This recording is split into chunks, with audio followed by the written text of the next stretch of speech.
Et si votre excès de confiance était en train de ruiner vos chances de réussite? Oui, vous avez bien entendu. Aujourd'hui, on parle du syndrome de l'imposteur inversé. Découvrez comment votre assurance peut saboter votre vie. Restez jusqu'à la fin, car je vais vous montrer comment transformer ça en force. Le syndrome de l'imposteur, on en parle souvent. Ce sentiment de ne pas être à la hauteur, même quand on réussit. Mais son opposé, le syndrome de l'imposteur inversé, est tout aussi dangereux. C'est quand on se surestime, qu'on pense tout savoir et qu'on ignore les signaux d'alerte. Résultat, on prend des risques inconsidérés, on néglige les feedbacks et on finit par se saborder sans même s'en rendre compte. Le piège? Croire que tout va bien, alors qu'en réalité, on est en train de brûler des étapes essentielles. On refuse d'apprendre, on ignore les conseils et on finit par répéter les mêmes erreurs.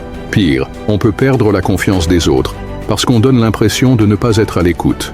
Alors, comment transformer cet excès de confiance en force? Premier, prenez du recul. Posez-vous et demandez-vous, est-ce que je suis vraiment prêt ou est-ce que je me surestime? 2. Écoutez les feedbacks. Même si vous pensez tout savoir, les autres ont souvent des perspectives précieuses à partager. Troisième, adoptez l'humilité. Reconnaître qu'on a toujours à apprendre, c'est la clé pour grandir sans se brûler les ailes. Votre confiance est une force, mais seulement si elle est équilibrée.